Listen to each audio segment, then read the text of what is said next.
तमद्भुतं बालकमम्बुजेक्षणं चतुर्भुजं शङ्खगदार्यदायुधं श्रीवक्षमङ्गलशोभितकौस्तुभं पीताम्बरं सान्दपयूधसौरभम् महार्यवैदूखकिरीटकुण्डला तुषापरिवल्सहसा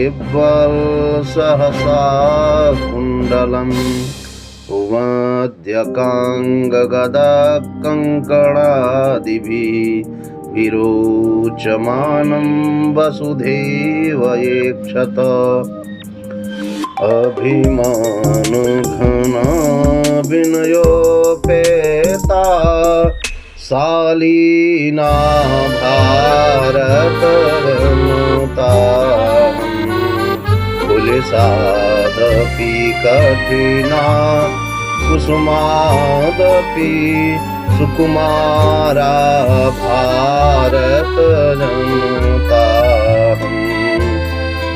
निवसामि समस्ते संसारे मन्ये च कुटुम्बं वसुन्धरां प्रेयः श्रेयः च चिनोम्युभयं सुविवेका भारतजनता विज्ञानधनाहं ज्ञानधना साहित्यकला संगीतपरा अध्यात्मसुधा तटनिस्नानैः परिपूता भारत जनताहम् अभिमानघना विनयोपेता शालीना भारत जनता। राधे राधे। जय श्री राम। भगवान श्री राम का चरित्र अद्भुत है, सीता का चरित्र अद्भुत है और उनमें से परम गोपनीय और परम आनंद कर देने वाला उत्तम चरित्र हनुमान जी महाराज का। हनुमान जी के महाराज के चरित्र से ही राम के दर्शन की अनुभूति होती है और भगवान श्री राम की कृपा पाना है तो हनुमान जी के चरणों में वंदन अवश्य होना चाहिए। भक्त शिरोमणि श्री हनुमान जी के चरण की वंदना करने में ही राम की कृपा प्राप्त हो जाती है, क्योंकि भगवान जब ही प्रसन्न होते हैं जब भक्तों का आनंद होता है। इसी प्रकार हनुमान जी ने रामचरितमानस में उत्तम से उत्तम प्रसंग का वर्णन किया और समुचित ज्ञान प्रदान किया। आज हनुमान जी महाराज जी उत्तम चरित्र का वर्णन वाल्मीकि सुंदर कांड का मैं आपका वर्णन करता हूँ। वाल्मीकि सुंदर कांड में हनुमान जी जब लंका पहुंचकर महारानी सीता की खोज कर रहे थे उस समय का वर्णन। सीता जब नहीं प्राप्त हुई, सब दिखाओं पर देखने के बाद सीता जी जब नहीं दिखी हनुमान जी को, तो हनुमान जी के मन में बड़ा आशंका प्रकट थी, क्योंकि रावण राक्षस है, कुछ भी कर सकता है। उनकी मनोवृत्ति में सोचकर हनुमान जी मन में धर्मलोप हो गया हनुमान जी का, और हनुमान जी आशंका पर स्वतः उनका निरावरण करने के लिए प्रयत्न करते हैं। महाराज वाल्मीकि जी सुंदर शब्दों में वर्णन करते हैं। अवधूतय चतां बुद्धिं बभूव्यवस्थितस्तदा जगाम चापरं चिंतां सीता प्रतिमहाकपिः। फिर उस समय इस प्रकार महाराज हनुमान जी चिंता करके हनुमान जी अपने स्वाभाविक स्थिति में स्थित हुए और वे सीता जी के विषय में दूसरे प्रकार से चिंता करने लगे। कैसी चिंता? नारायण वियुक्ता सा स्वप्तुमर्हन्ति भामिनी न भोक्तुं नाप्यलंकर्तुपानमुपसेवितम्। उन्होंने सोचा कि भामिनी सीता श्री राम जी से अगर बिछड़ गई तो इस दशा में ना तो रह सकेंगे और न भोजन कर सकेंगे और न प्रभु श्रृंगार कर सकेंगे, न किसी प्रकार का अलंकार कर सकेंगे। और फिर मदिरा पान का सेवन तो किसी प्रकार से भी कोई व्यक्ति कर ही नहीं सकता। सभी प्रकार से महाराज श्री हनुमान जी निर्माण चिंतन करते हुए वर्णन करते हैं। नान्यं नापुरस्थानं सुरामपि चेश्वरः न हि राम सह कश्चित् विद्यते तिजसैव चावे। किसी दूसरे पुरुष के पास वह देवताओं को ईश्वर न हो नहीं जा सकती। देवताओं को भी ऐसा कहने पर श्री राम जी की समानता कोई प्रदान नहीं सीता जी को कर सकता। आखिर सीता जी गई का राम जैसा पुरुषोत्तम इस संसार में दूसरा है नहीं, किस देवता के पास नहीं जा सकती सीता जी। महारानी सीता जी गई कहाँ, हनुमान जी स्वयं का चिंतन लगाते हैं। अन्नेमिति निश्चलं भूयस्तत्र चचार सापान भूमौ हरिश्रेष्ठा सीता दंसनो सुता। अतः अवश्य सीता नहीं है, कोई दूसरी स्त्री है। ऐसा करके कपिश्रेष्ठ सीता जी के दर्शन के लिए उत्सुक हुए और वह अपने मधुशाला में विचरण करने लगे।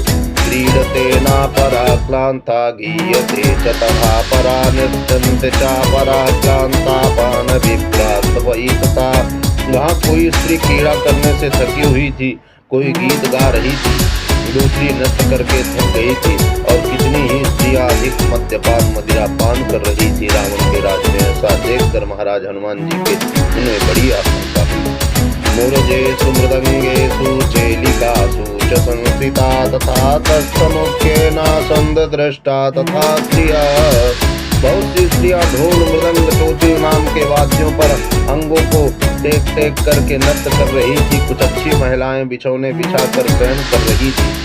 अंगनानां सहस्रेणा भूषरेण विभूषणै रूपसंकाशीलं च युक्त गीतार्थभासिता।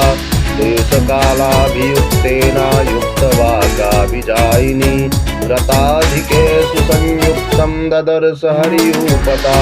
वानर यूपति हनुमान जी ने उस पान भूमि से ऐसी सहस्र रमणीय संयुक्त देखा जो भांति भांति के आभूषणों से विभुंद और अंगों को सुसज्जित करके गीतों के समुचित अभिप्राय में नृत्य कर रही थी। कोई वीणा बजा रही थी, कोई मृदंग के करतल पर नृत्य कर रही थी।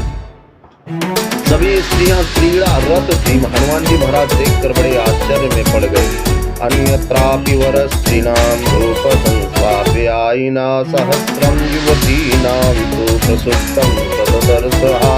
दूसरे स्थान पर उन्होंने ऐसी सहस्र सुंदर युवतियों को सोते देखा जो आपस में रूप सौंदर्य की चर्चा आपस में लेटे लेटे कर रही थी।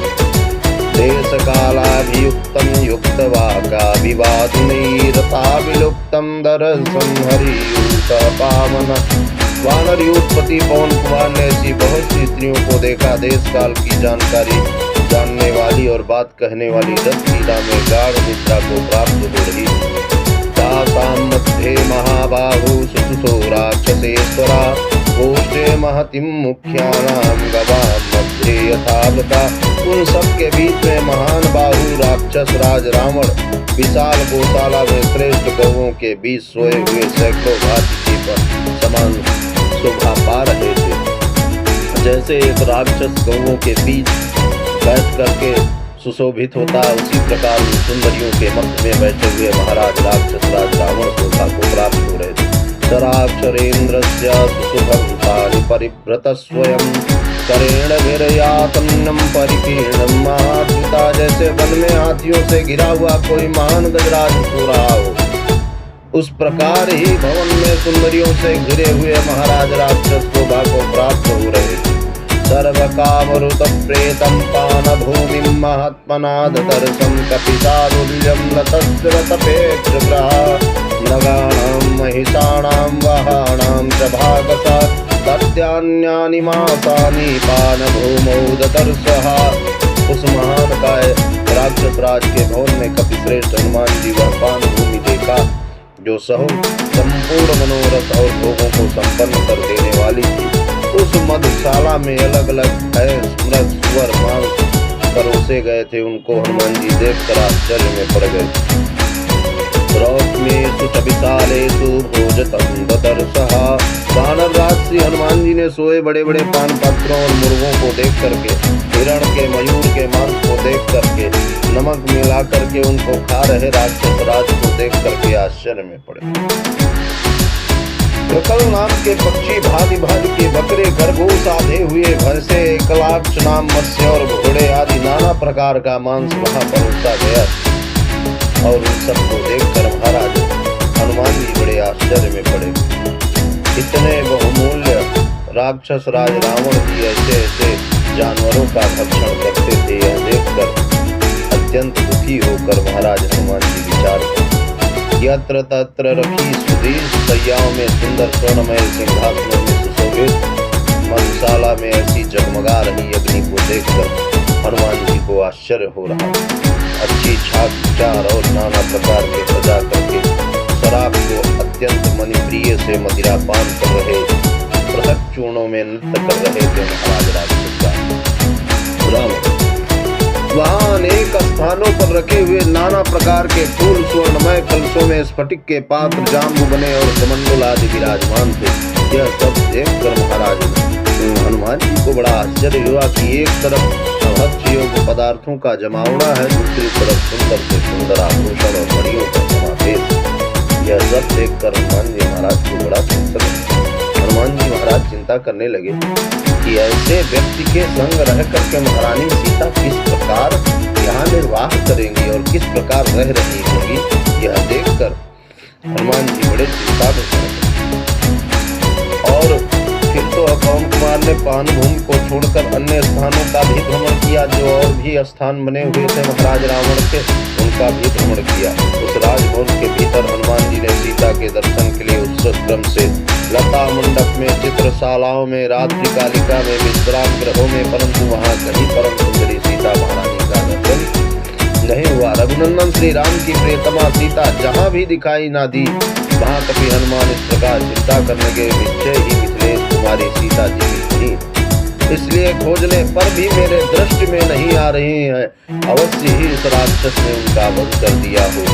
सा राक्षसानाम प्ररे न जानकी स्वशील रक्षा तत्परा सती अनेन नूनम प्रतिदुष्ट कर्मणा हता भवेत् पदार्थम परे स्थिता। सीता साध्वी सीता उत्तम आर्य मार्ग स्थित रहने वाली स्त्री है। वे अपने शील और सदाचार की रक्षा में तत्पर रही होंगी, इसलिए निश्चय ये दुराचारी राक्षस राज रावण उनका वध। राक्षस राज रावण यहाँ तो दास्य कर्म करने वाली राक्षसियों को रखता है, महारानी सीता तो स्वयं अपने आप में अधिपति है, इस संसार की जगत जननी है। वो कैसे इस भयानक राक्षस के संग रहती होंगी और ये राक्षस उनको कैसे बर्दाश्त किया होगा। सीता का दर्शन न होने पर मुझे अपने पुरुषार्थ फल नहीं प्राप्त हुई। इधर वानर के साथ सुदीर्घ काल तक इधर महाराज हनुमान जी भ्रमण करते रहे और जब अवधि समाप्त होने को आई तो सुग्रीव के पास जाने पर मार्ग बंद हो जाएगा। अगर मैं सीताराम महारानी का पता न लगा पाया तो मेरे सभी रास्ते समाप्त हो गए। मैंने रावण का सारा अंतःपुर छान डाला, परंतु सीता महारानी का दर्शन न हुआ। समुद्र लांघकर मैं इतना परिश्रम करके महारानी सीता का पता लेने आया, परंतु महारानी सीता का दर्शन न हुआ। जब मैं लौट कर यहाँ से जाऊंगा तो वानरों के मध्य मुझे बहिष्कृत किया जाएगा। किस प्रकार मैं राम को अपना मुखमंडल दिखाऊंगा। किंतु जनक नंदिनी सीता को न देखकर मेरे मन में क्या उत्तर, मैं क्या प्रभु श्री राम को उत्तर दूंगा। बड़े बूढ़े जामवंत युवराज अंगद आदि मुझे क्या कहेंगे। समुद्र पर जाने पर अन्य वानर मुझे मिलेंगे तो उनसे मैं क्या उत्तर दूंगा। इस प्रकार थोड़ी देर तक हताश होकर हनुमान जी सोचते, हताश होकर उत्साह को समाप्त करके संपत्ति मूल्य पर उत्साह के सुख हेतु अंततः मैं उन स्थानों में सीता को खोजूंगा जहां अनुसंधान भी नहीं। इसलिए अब मैं उत्तम स्थानों पर महारानी सीता का खोज करूंगा। अभी तक मैंने राक्षस राज रावण के जितने भी दुर्गंध युक्त स्थान थे उन सब का मैंने खोज किया, वहां कहीं महारानी सीता का दर्शन न हुआ। अब उन स्थानों का मैं शोध करूंगा जिन स्थानों पर उत्साह प्रसंग होते होंगे राक्षस राज रावण के यहाँ, वहीं महारानी सीता का मुझे दर्शन प्राप्त होगा। ऐसी चित्रशाला, कीड़ागढ़, चंपा आदि में सभी जगह ढूंढने पर भी मुझे नहीं प्राप्त हुई।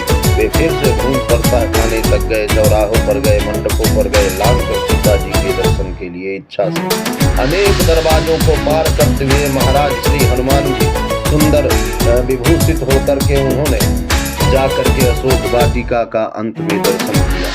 जब अशोक वाटिका में पहुंचे तो संसार का सौंदर्य ही अशोक वाटिका में दिखा। हनुमान जी सुंदर लताएं, चंपा, मालती, पुष्प, बेला आदि का सुंदर वह वन प्रस्फुटित हो रहा था। फलों से लथपथ वृक्षों को देखकर हनुमान जी का मन ही उत्साह से भर गया।